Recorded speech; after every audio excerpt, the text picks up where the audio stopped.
Hey, Downtown Hope, what's up? This is David, and I'm solo today. Usually I have my partner with me by my side, do the high five, but summer season, so he's taking a little break before we jump fully into summer. So you just got me today, so hopefully that's okay. But an exciting time for us to get together. Got a special guest that's going to share a little bit about himself. You started to hear his name and see him a little bit on some of our gatherings. And so we're going to have a great time today. So again, I want to welcome everybody to the DH Download. It's an opportunity for us to give a weekly update of all that's taking place, all that's happening at Downtown Hope.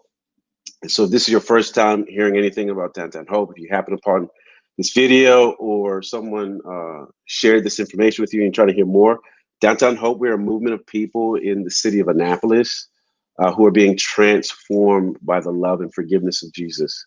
And because of that transformation, because of that forgiveness, we have a vision to see our communities and the world transformed by his gospel, by his good news. And so would love to share more about that with you. Would love to invite you into that journey. What this download is, it's a time for us to give an encouragement to the body, things we might be thinking of, a roundup of things happening and what to look for in the upcoming week. Oftentimes people are wondering, they say, I didn't know, I didn't hear. And so we want to use this as a platform to share what's going on. And so one of the things we also want to do is bring people from the team on so we can hear how transformation is taking place in the various areas of ministry. And so if you consider Downtown Hope your home church, obviously you can listen live on Facebook, on YouTube, but you could also subscribe to Downtown Hope's podcast on iTunes, and this download would be available each week. And so if you live in the Annapolis area and you're not yet connected into a local faith community, we would love for you to consider Downtown Hope. And so if you're interested in engaging, but have questions about Jesus, about his message, we would love an opportunity to get to know you. You could do that. You can make that known two ways. On our homepage, there's a section that says Connect with DH. Fill that out, and that'll let us know to contact you to keep you in the loop of what's going on. Or you can email Judy, who's our connecting coordinator, and her email address is judy@downtownhope.org.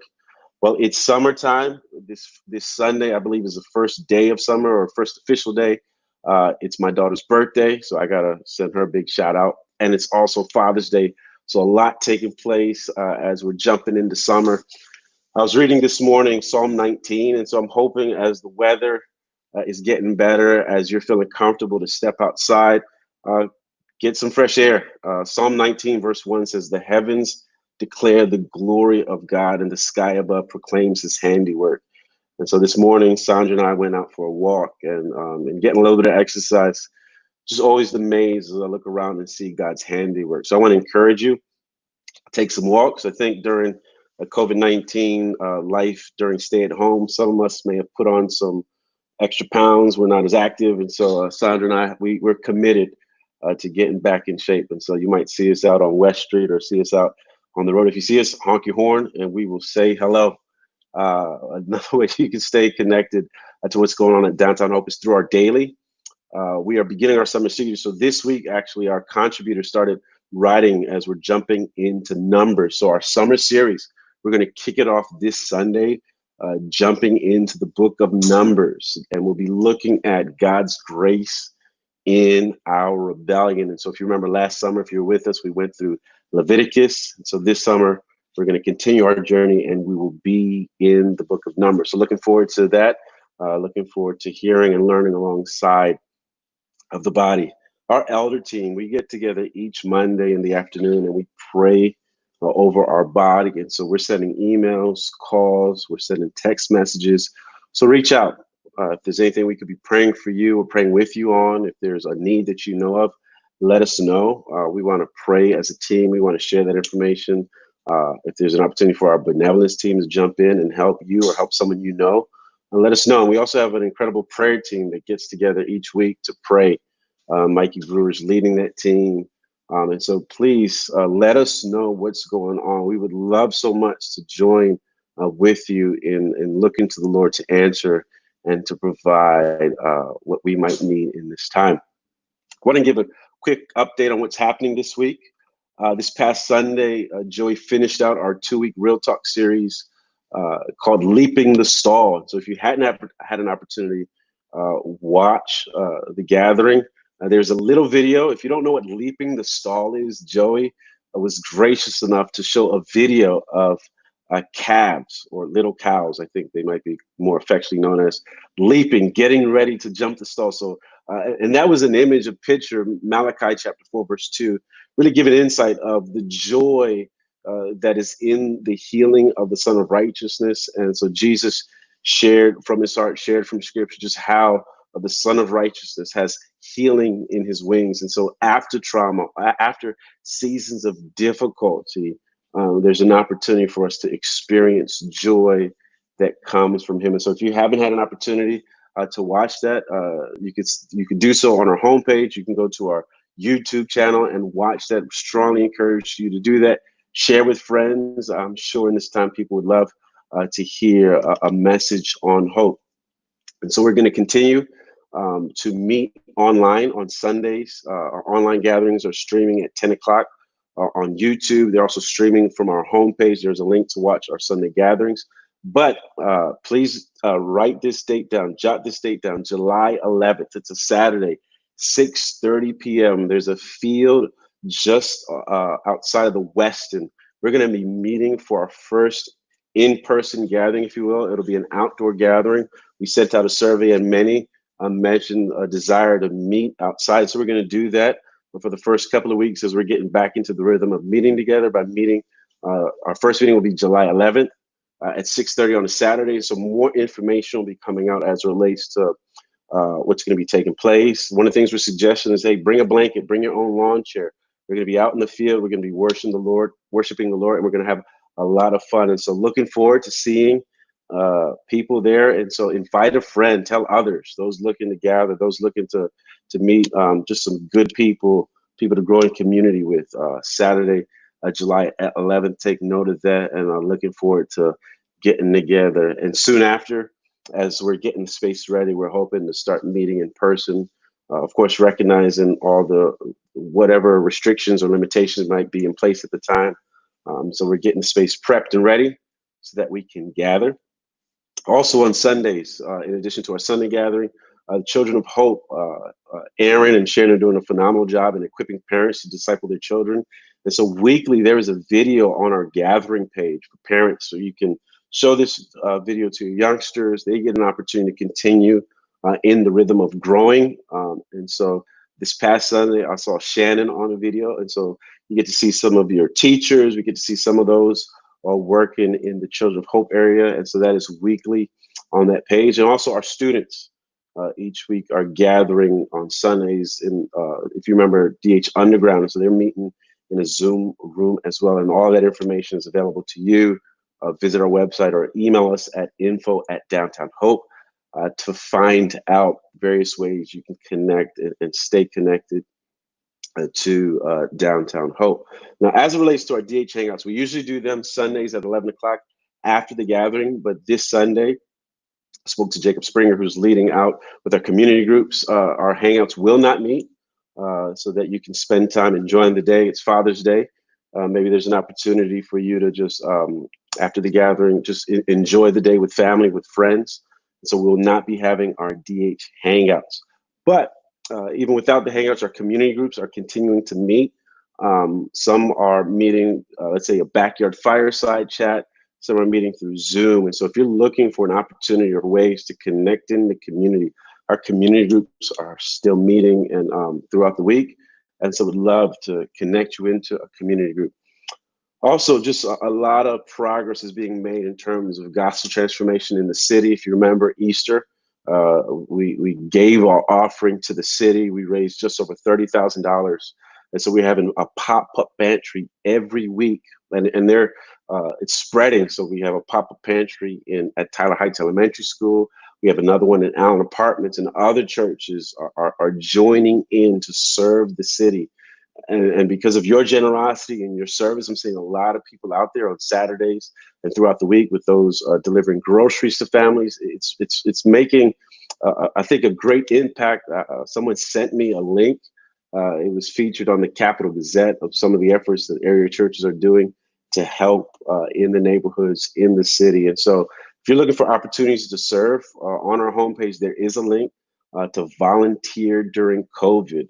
We're looking for people to serve in the pop-up pantries. We're looking for people to help with the grocery runs. A family calls in, there's a need, and then there's an opportunity for you to either come to the space and grab the groceries. Some are making groceries runs and then delivering to the families. And so just so appreciative and just excited to see our body still engaged, still working towards this vision of gospel transformation.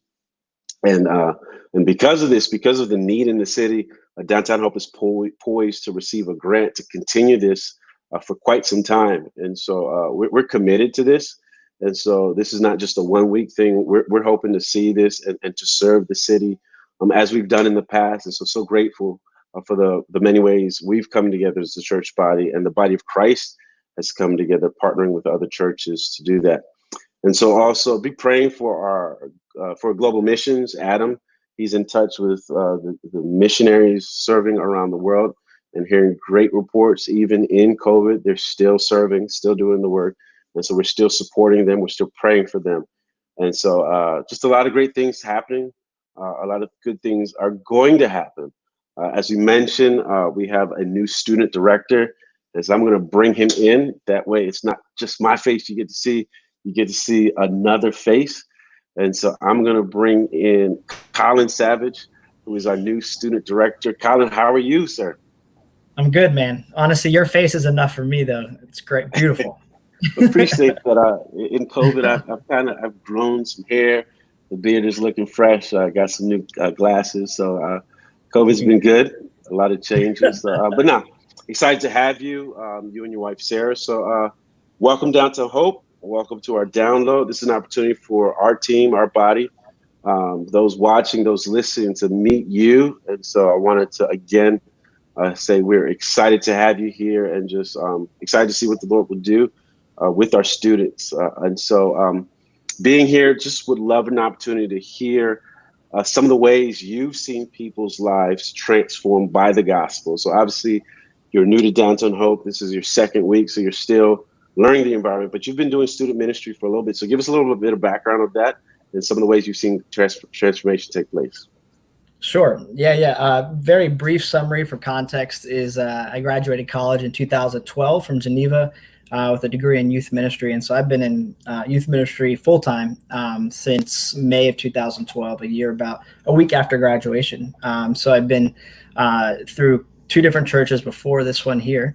But I've had my hands in a variety of ministry contexts and cultures and communities, from thriving to fluent to ones that are more, economically oppressed.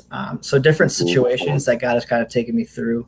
But me and Sarah got married in the midst of COVID about a month and a half ago now. And she is from Pasadena. She works down here. She's a computer scientist. And so as we were praying about all this, and obviously talking with the staff at DH, it just was really God's will and his desire for us to move down here, because we both knew we weren't going to be married. I was from Central PA and live apart, so. Wait, you said you knew you weren't going to be married. Or you meant I meant we knew we were going to be married pretty quickly, actually. Yeah. Okay. But we knew we didn't want to be living separately. It's about a 3-hour gap. When we get married, that wasn't an option on the table, so pretty much it wasn't long before we started having that conversation. It was even before engagement. We just kind of knew all of this was going to unravel, and it did. And it's been great. So one of the ways that I have seen kind of like transformation happening in students is in the midst of the whole COVID thing. I think a lot of students and families can agree that a lot has been stripped away off of our calendars. While there's a lot of craziness and busyness still with students and stuff being home, a lot of those extracurricular things that tend to fill up our brackets in the afternoons and even in the days are wiped out. And so a lot of our families and students, for the first time, were able to really, I think, hone in on what really matters, and they were able to actually experience spiritual rest. Heard many stories, people that were actually able to experience spiritual rest and understanding what that looks like, to stop, to get into God's word and to really rest and not feel like you're constantly having to live to earn God's grace, all those things that bring about so much, just the opposite of rest in our lives. And so we had students that were taking advantage of the situation of COVID-19, delivering groceries to the elderly, taking care of certain needs that arise in the community, like you guys have had here too. And so it's been really cool to see all those things play out, because if you work for a church, you know that when COVID hit, you're kind of like, well, what now? So it was really cool. I do have a question. I see a Helga Savage sending a shout out from Northumberland, Pennsylvania. Do you know that person? Listen, well, I have one fan in my life, and that is my mom. Okay. Is that your mom? That is my mom. Yeah. Hey, say hi to mom. Mom's watching. Hey, mom. So tell us about your approach to student ministry. What are some things you've done in the past? What are things you're thinking about doing now? Yeah. So, it's been interesting because COVID-19 has really changed the game for youth ministry as a whole. And it's made us kind of rethink the way ministry is accomplished. I don't know, David, actually, are you a green thumb? Would you consider yourself a green thumb? Absolutely. Yeah. Okay. So you're a gardener, right? I figured you at least fix your divots in the fairway, right? Yeah. That's I do that as well. Absolutely.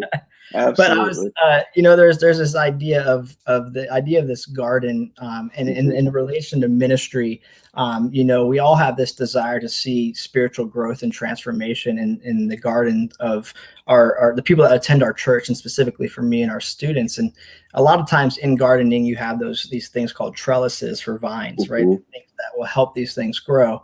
And so sometimes you build these trellises, but they are not actually the cause of the growth. And so every church in the midst of COVID-19, we've realized our trellises. And so in regards to student ministry, we all have these trellises and these programs or these classes, things that we've done for a very long time. They can even become sacred cows in ministry that we've relied on so heavily. And so COVID-19 has put a fresh light onto those trellises for us to make us actually if there's actual growth and transformation happening, or if they're just there.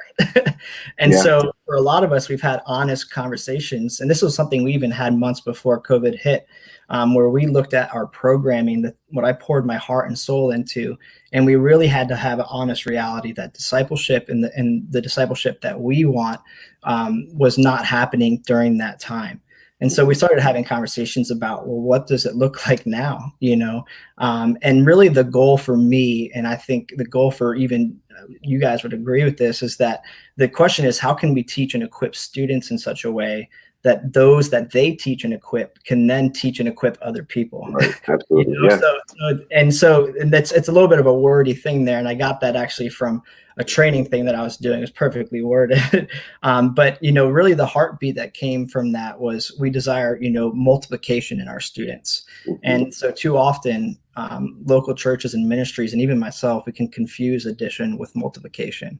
And as a result, we tend to focus more on what brings people in instead of what actually is creating disciples. And so we found out real discipleship wasn't happening during that normal program.